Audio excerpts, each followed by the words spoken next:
Good evening. The news summary for this Friday, 9th August. 27-year-old Carlos Cafrin has been found guilty for the murder of his 3-year-old stepdaughter in May last year. The case ended this morning with a guilty verdict after a long night of jury deliberation. The jurors were, however, divided, with 5 of them voting for a guilty verdict. 3 others maintained the accused was not guilty. Chief Justice Ronnie Govinden was the presiding judge. The jury was not unanimous in their verdict, and I had asked them to retire for further consideration under Section 269(1) of the Criminal Procedure Code. They have so retired, and they are still unable to reach unanimity. I will accordingly, under Section 269(2) of the Criminal Procedure Code, allow them to deliver a verdict, though not unanimous. So your verdict is accepted. 5 jurors out of 3 finds the accused guilty of the charge of murder. On this majority verdict of guilty reached by the jury, I proceed to convict the accused Carlos Cafrin, in this case, of the charge of murder. I proceed to impose upon the convict the sentence which is imposable by law, which is one of life imprisonment. I advise the convict that he has a right to appeal against both conviction and sentence. Ladies and gentlemen of the jury, Mr. Foreman, I thank you for your kind services rendered to the system of justice of this country. Your sense of dedication and commitment to justice was palpable and exemplary in this case. You followed the case very closely and took notes, and relevant questions were asked by you. You remained focused on this job, notwithstanding the challenges such as medical problems and other personal and social issues that would have taken the focus of many away from this very important civic duty. You are a fine example of what selfless dedication to democracy is all about, and you should be commended. I wish you a good rest. I know you have not been able to sleep yesterday night, and you are still on your feet, and a blessed weekend to you. You are discharged from this case. Thank you. The government has put in place a mechanism which will ensure places that work directly with the children create a safer environment for them. In a press briefing this morning, Vice President Ahmed Afif has stated that because of the increase of social problems in the country, the government believes it is important to protect the children. And he also added that various entities will work together on a committee which will be formed soon, such as the Department of the Family, the Ministry of Education, the Department of Social Affairs, and the Institute for Early Childhood Development, ICD. Children are vulnerable. They have nobody else to protect them except their parents and others when they don't have their parents.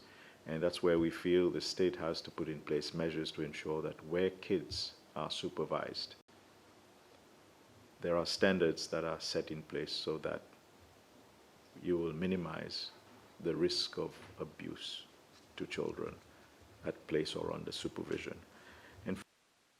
And the Cabinet of Ministers has approved an amendment to the Constitution. This was during its meeting yesterday. One of the amendments proposes that National Assembly elections will be held at the same time as the presidential elections to streamline the process. Vice President Ahmed Afif says provisions are in place for separate elections if needed. The first one was about amendment of the Constitution to provide for fixed dates for presidential elections as well as National Assembly elections. There may be instances where the dates may not coincide, and that is for reasons that are beyond the Electoral Commission. For example, the president could resign, the president could be incapacitated, the president could be done for misconduct and has to leave office, and all of these will therefore change the dates of the next election.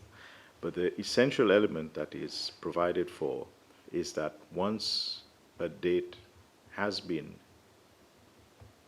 fixed and the elections are held and the results announced, within 4 weeks of that, the Electoral Commission will announce the date of the next one. And assuming nothing unusual happens, the term will continue for a period of 5 years.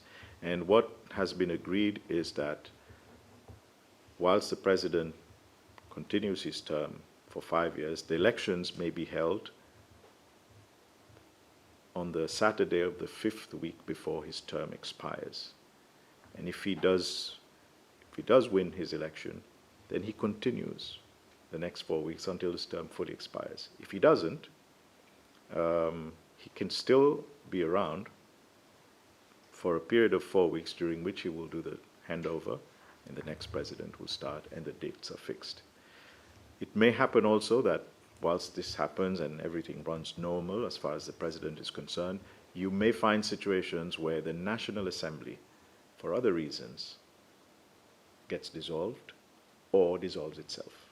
And if that happens, the dates of the National Assembly elections will not coincide with the dates of the presidential elections, and therefore this will bring the gap. But these are situations which you have to accept they happen. They will not be on the same date, but at least the dates will be known in advance. An Italian tourist, Adriano Fornara, who is visiting Seychelles for the 21st time in 15 years, has paid a courtesy call on President Wiveram Kalawan at State House this morning. He was accompanied by his wife and two sons and Doreen Diletwuji, the manager of Doubletree Alameda Hotel, where the family keeps returning to. The Minister for Foreign Affairs and Tourism, Sylvestre Rarigonde, and the Principal Secretary for Tourism, Shirin Francis, were also present. Mr. Fornara says he has made many friends in Seychelles, where he sometimes returns twice a year, and he has described the State House visit as a special gift, while the hotel manager says the hotel treats them as a family. I told to the president, Seychelles became my first home. I like all in Seychelles, all the people, the place, the sea, the Creole food. So I prefer spending my time in this island, and every year we come back. I speak with the president to my job, my family, because I come to Seychelles, and I'm very grateful for know the president. Yeah, so the time with the president is special for me. The seventh edition of the activity Hug in a Mug was organized today, this afternoon. The Hug in a Mug event is an activity organized by First Lady Linda Ronkalawan through the Ministry of Sports, Youth, and Youth Sports and the Family. The activity took place at the Family House in Belo. Retirees from all fields of work and people who have been working for a long time in service were present, whereby they socialized and enjoyed karaoke. The aim of the activity is to show gratitude and appreciation for the older members of our community for their valuable contribution in the society. 8 months after the CCL explosion in the industrial zone of Providence, residents in the Cascade district district are still trying to live as before. Some residents said they have seen a glimmer of hope in their homes where reconstruction work has begun, but some also said the situation had not changed or that the help they were receiving was not enough. Davis Finesse toured the Petit Paris sub-district in Cascade to assess the situation. Our team began its visit to Parson Estate located in the Petit Paris sub-district where there were some families affected by the explosion of December 7th. An explosion which caused extensive damage.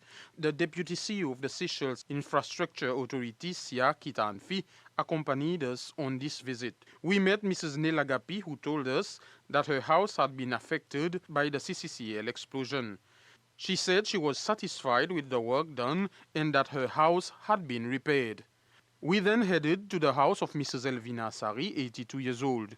She was very moved 8 months after this explosion at CCCL. In the case of Mrs. Christina Gapi, her first house was condemned. The house is now rebuilt and a new floor added with the help of its insurance company. However, it is important to note that during the visit, some of the residents were not willing to speak on the SBC microphone. That's the end of this news summary. Join my colleague Jasmine at 8 for the news bulletin in Creole. Until then, have a pleasant evening.